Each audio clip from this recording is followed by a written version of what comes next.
Hi, I'm Louise. This is Foxes and Fairy Tales, and today I'm going to talk to you about my 12 most anticipated books for August and September.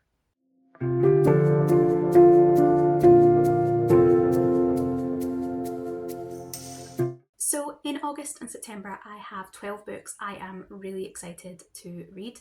This isn't meant to be a comprehensive list of the books that are coming out, just the books that I personally really think I'm going to enjoy, that I'm really looking forward to hopefully buying or getting to in the next couple of months. And it'll give you an idea of my reading tastes and whether these are books that you might be interested in too. In August, the first book we have is Lucky Day by Chuck Tingle. Chuck Tingle started out as doing some really quirky, strange erotica and has gradually been moving into quirky, strange horror.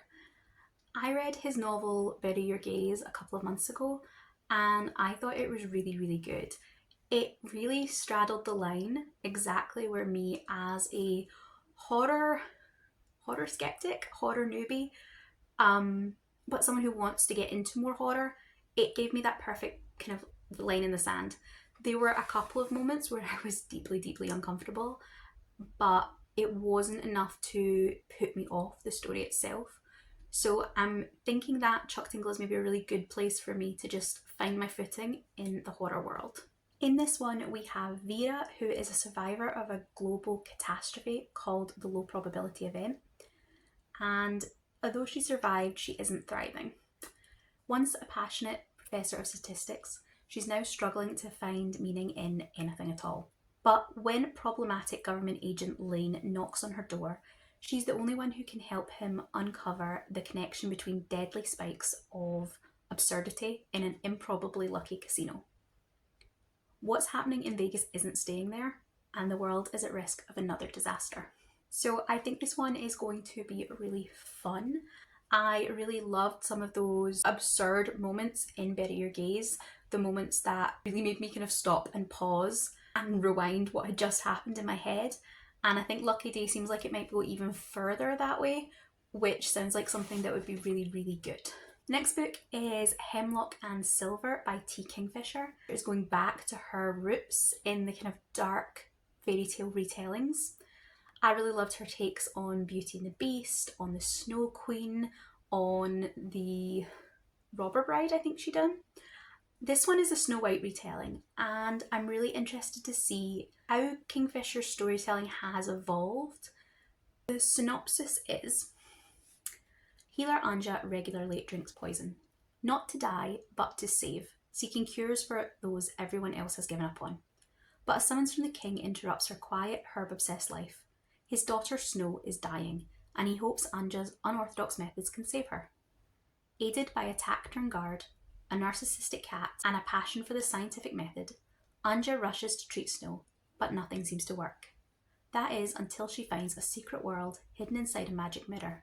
This dark realm may hold the key to what is making Snow sick, or it might be the thing that kills them all.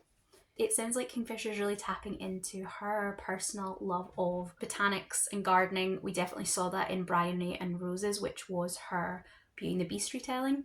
I'm a total black thumb. I kill any plant that comes into this house.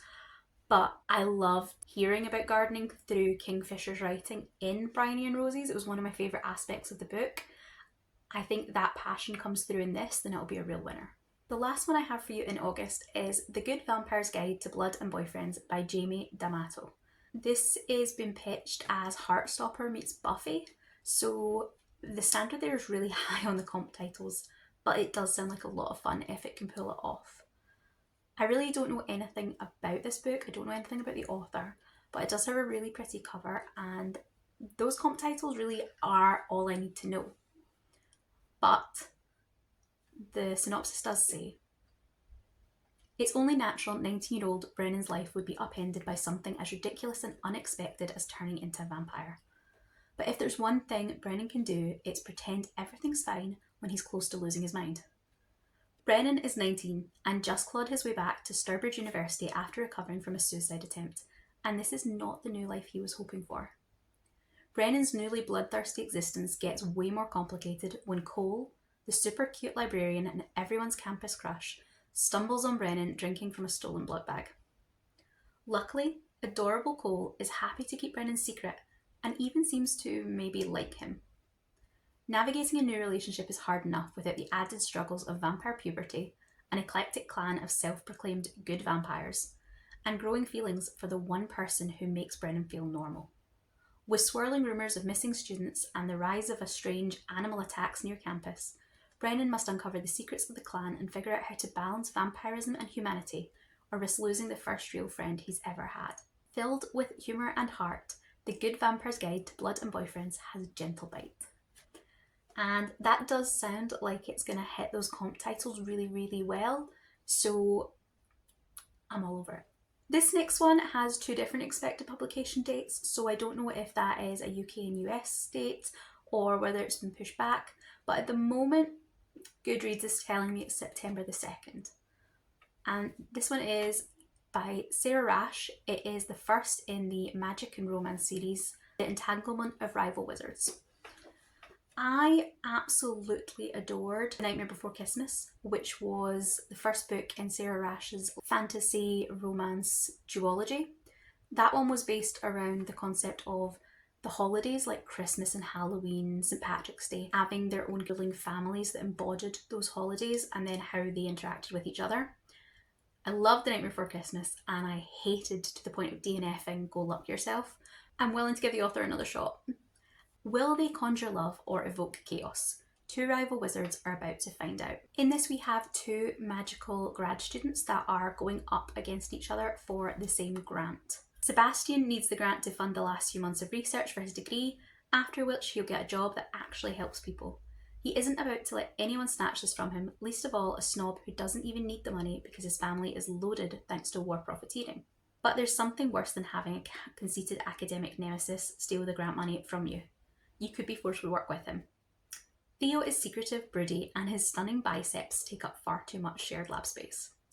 But even as volatile as their partnership is, Sebastian just might find himself falling for his rival, and it could blow up his whole future. So this is pitched as Ali Hazelwood meets Dungeons and Dragons, and it does sound like it will fit those comp titles, and it could be really interesting. I'm interested to see that kind of fantasy academia setting without it being a dark academia. Putting that into a rom-com aspect just sounds really fun. Definitely listed as September. Every Step She Takes is the new Alison Cochrane book. I've had such success with Alison Cochrane books in the past. I loved The Charm Offensive, and it's romance, it's anxiety rep. I loved Kiss Her Once for Me. That was a Christmas romance story that I thought was perfect. The last book I read for her was Here We Go Again, which was a sapphic road trip. It personally just didn't hit for me, but had a much more serious tone than I had been expecting. So I'm thinking this might be what I thought Here We Go Again was going to be. It says, 35-year-old Seattleite Sadie Wells needs an escape. She's desperate to escape her monotonous routines, the family business that has consumed her entire life, and the unexpected gay panic that has her questioning everything she thought she knew about herself. So when her injured sister offers Sadie her place on a tour through Portugal's Camino de Santiago, she decides this is the perfect chance to get away from it all. After 3 glasses of wine on the plane and some turbulence convince Sadie she won't even survive the flight, she confesses all her secrets to her seatmate Mal. The plane doesn't crash, and it turns out Mal is on her Camino tour. Worst of all, Sadie learns that she is on a tour specifically for queer women, and that her 200-mile trek will be a journey of self-discovery, whether she wants it to be or not. Fascinated by the woman who drunkenly came out to her on the plane, Mal offers to help Sadie relive the queer adolescence she missed out on as they walk the Camino. As Sadie develops her newfound confidence, Mal grapples with the complicated loss and unexpected inheritance. But as the relationship blurs the lines between reality and practice, they both must decide if they will forever part at the end of the tour or chart a new course together. So yeah, this definitely sounds like more like what I thought Here We Go Again would be, or like I thought The Pairing by Casey McQuiston would be, and DNF The Pairing because I just really didn't like it, but I loved the concept of it, and I think this one might be more what I'm looking for. So I'm hoping it's going to be another 5-star Alison Cochrane read. Next up we have one where again I'm a little bit unsure about the date, and that's because this has been on pre-order quite a while now, and it still doesn't have a blurb, which is a little concerning, but it is listed as the 5th of September, so I'm really hoping that it is going to come out then.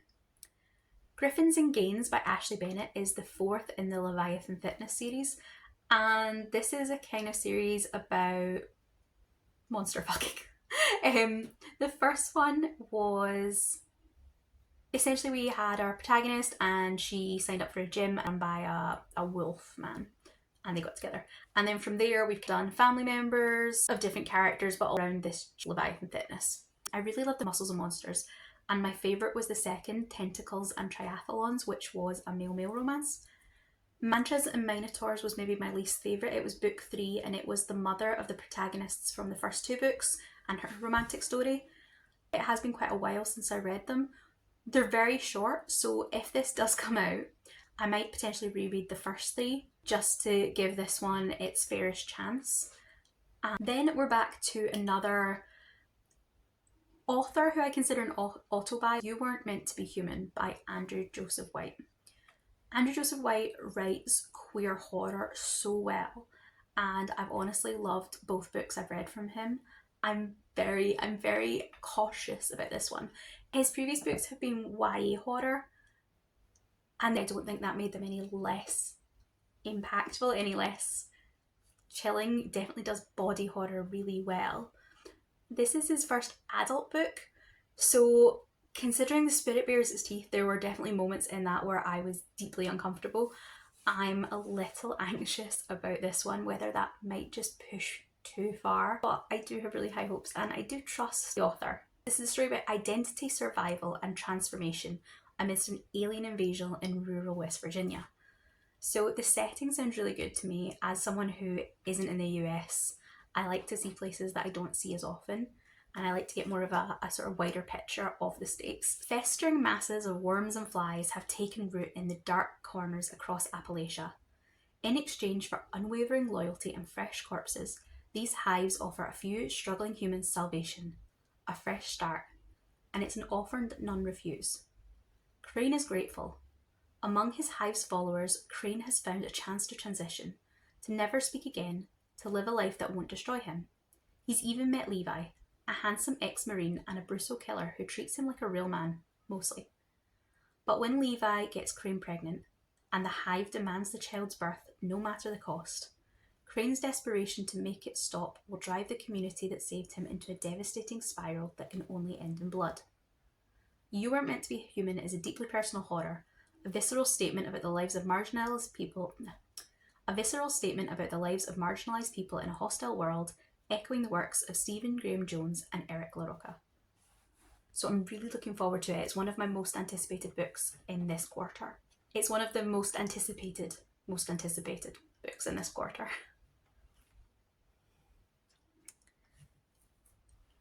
Then we go back firmly into my wheelhouse, and this is No Friend to This House by Natalie Haynes. Haynes writes both fiction and non-fiction, but it's always Greek mythology.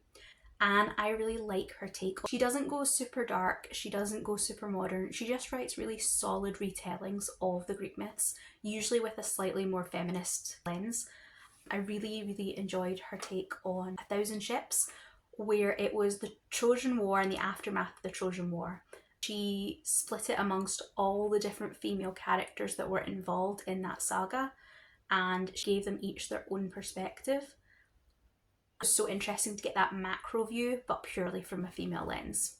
I've enjoyed her non-fiction as well. If you're interested in Greek mythology, Pandora's Jar is a really good place to start. She writes in a really accessible way, and she makes sure to tie mythology right through into the modern day and the way we're using it in our culture still. This one specifically is going to retell the Medea myth, which I think is an interesting choice because it's one of the most vilified characters, someone that will be a challenge to convincingly redeem. This is what no one tells you in the song sung about Jason and the Argo. This part of his quest has been forgotten by everyone but me. Jason and his Argonauts set sail to find the Golden Fleece. The journey is filled with danger for him and everyone he meets. But if he ever reaches the distant land he seeks, he faces almost certain death. Medea, Priestess, witch, and daughter of a brutal king, has the power to save the life of a stranger. Will she betray her family and her home? And what will she demand in return? Medea and Jason seize their one chance at a life together, as the gods intend. But their love is steeped in vengeance from the beginning, and no one, not even those closest to them, will be safe. So I don't think, knowing what I know of Natalie Haynes' writing, I don't think she's going to do something super unexpected with this retelling. I don't think this is going to be like John Wiswell's Hercules or Natasha Pulley's Hymn to Dionysus. I think this is going to stick relatively closely to the Argonaut myth we know, but just angling it through Medea's eyes rather than Jason's. The real strength of Natalie Haynes is her writing. It's just so effortless the way she tells these retellings.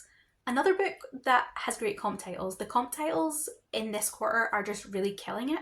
This one is pitched as One of Us is Lying meets Knives Out with beasts, murder and magic. And it is I Killed the King by Rebecca Mix and Andrea Hanna. It's the first in a locked room whodunit YA fantasy duology, and just every single word in that sounds like something I'm going to absolutely love. After a decade of war, the kingdoms of Avondale and Isteria have finally agreed to peace. As nobles and magic wielders from both countries arrive at the remote Castle Avondale for a historic all-night masquerade to celebrate, King Costas summons an unlikely group to his crown prince, his Estelian bride-to-be, his personal guard, a wild beast tamer, and the palace's questionable new healer. But before Costas can reveal why he has gathered them, the castle goes dark. When the lights come back, the king is dead. Murdered with the princess's knife, in a weak spot only his guard knew of, with the venom from one of the beast tamer's monsters lacing the blade. With no clear killer and everyone a suspect, they make a risky tell no one until the treaty is signed. But when a winter storm seals everyone inside and someone aware of the king's untimely death begins to pick off the guests one by one, the 6 suspects must work together to discover who killed the king before one of them is next. So we've got a very, as it says, Knives Out or maybe an Agatha Christie feeling, but in a very high fantasy world. And I'm very, very excited about this one. Then we have Ladies in Hating by Alexandra Vastri. This is actually the 3rd book in a series, but as far as I'm aware, you can read them individually, and it's actually the first one I've heard of, so I'm hoping that's true. This is a sapphic historical about a pair of Gothic novelists who are rivals. Celebrated authoress Lady Georgiana Cleeve has achieved fame and fortune. Unfortunately, she's also acquired the enigmatic Lady Darling, whose spine-tingling plots appear to be pulled straight from Georgiana's own manuscripts. What's a stubborn, steely writer to do? Unmask her rival, of course. But the unmasking doesn't go to plan. Lady Darling is actually Cat Lacey, the butler's daughter and the object of Georgiana's very secret, very embarrassing teenage infatuation. Cat Lacey has spent a decade clawing her family out of poverty. The last thing she needs is to be distracted by the stunningly pretentious Lady Georgiana Cleeve. But Cat can't seem to escape her infuriatingly beautiful rival, including at the eerie manor where they both plan to set their next books. The plot unexpectedly thickens, however, when the novelists find themselves trapped in the manor together. In between ghostly moans and spectral staff, Cat and Georgiana come face to face with the scorching passion that's been haunting their rivalry all along. So this one sounds like it's going to have just enough maybe of a kind of spooky ghosty element to see us through into kind of Halloween and October reading. Having a book about rival authors is going to be a lot of fun, and I really love the cover on this one. It looks so cute. This one probably doesn't need any introduction at all. It is The Court of the Dead by Rick Riordan and Mark Oshiro. This is the 2nd book in the Nico D'Angelo adventures, which are a spin-off of the Percy Jackson universe. Nico is the son of Hades and his boyfriend Will is the son of Apollo. In the first book in this series, they went on a journey through the underworld, and in this one they are teaming up with Nico's half-sister Hazel to protect monsters. A few months after returning from the depths of Tartarus, demigods Nico D'Angelo and Will Solis agree to join Nico's half-sister Hazel Levescu at Camp Jupiter on the west coast. She needs their help in managing a situation that the boys inadvertently brought about. The demigods showed the monsters of the underworld that they have options. They don't have to be evil. Now, Some of those monsters have taken up residence at Camp Jupiter to seek refuge. Nico and Will are on site assisting Hazel when one by one the monsters start disappearing from camp. A mysterious dark force is at work, and its plan is to punish all the monsters for their past crimes. Things only get worse when Nico, Will, and Hazel learn that they are all connected to it. So, I love the Percy Jackson books, I love Rick Riordan's series, and I'll be picking this one up. The final book on this list is What Fury Brings by Trisha Levenseller. This is her debut adult novel, and I'm really excited for it. I have tried her YA pirate books, and I did not love them. Despite loving pirates and every single other type of media, for some reason pirate books don't tend to work for me, so that was no great loss. But I really adored her The Shadows Between Us, The Darkness Within Us duology. It was a kind of dark YA political fantasy. Both did enemies to lovers, both had a really morally grey, ruthlessly pragmatic female lead, unapologetically going after what she wanted. And I really love those books, but the only critique I had of them is that I would have loved it to be just a little bit more. Just more. And I think if those books were adult books, I'm hoping that's what this is. So it's pitched as a sexy, empowering romantasy featuring a warrior general who must kidnap and train a husband in order to take her rightful place as queen. There's a shortage of men in the kingdom of Amara. After a failed rebellion against the matriarchy, most noblemen in the country are dead. Now the women of Amara must obtain their husbands, should they want them, by kidnapping them from the other kingdoms. Olera, a warrior princess vying for the throne, is determined to prove her worth by kidnapping a husband.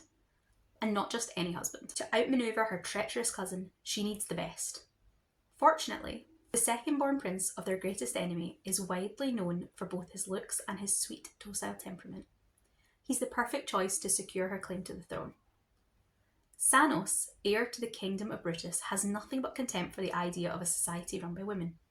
Trained from birth to fight, lead and follow in his father's overbearing footsteps, his path has always been set. Until he takes his younger brother's place in a drunken prank and finds himself kidnapped, carted off to the Amarian palace and informed that he is to become the husband of Queen Potential Olera. Sanos needs to escape before anyone learns his real identity. But the more he gets to know his captor, the less sure he is of what he truly wants. Now, I think this one could be so interesting because the plot of it is a pretty common plot in like 80s and 90s fantasy if it was gender flipped. So I think it will be really interesting to see what Trisha Levenseller does with this one. Is it just a case of flipping the genders, in which case I might be less interested? Or is she going to use the fact that she's flipping quite a common, quite a dated fantasy trope and use it to really make some comments about gender and society and the kind of social constructs of those things? And because it's an adult book, I'm hoping that she will really deep dive into those themes rather than just doing a really superficial flip. I'm also really hoping that the protagonist and her ruthlessness and her practicality and her, drive is all going to remain true through the books. The previous books was talking about the characters do end up with the romantic lead, of course they do, but I didn't feel like it was them giving up on their ultimate goals to achieve it. And I'm hoping that same strength of character is something that Trisha Levenseller is going to be able to pull off throughout. Really interestingly, Trisha Levenseller has left a note on Goodreads, and it's a friendly reminder to read the author's note. What it says is, "This is not a feminist book. Feminism is about equality between the sexes. This is a book about revenge." And that has really convinced me, it's really sold me. From the sounds of it, I think Trisha Levenseller knows exactly what she's doing, and I'm really intrigued to see what that is. So there you have it. That is my most anticipated books of August and September. Let me know what your most anticipated book of the next couple of months is, especially if it is one of these books I've been talking about. Also, let me know if there's one here that I've managed to put on your radar. Let me know what it is. I hope you have a great reading month, and I hope you get to all the books that you are most excited by. I'll see you next time. Goodbye.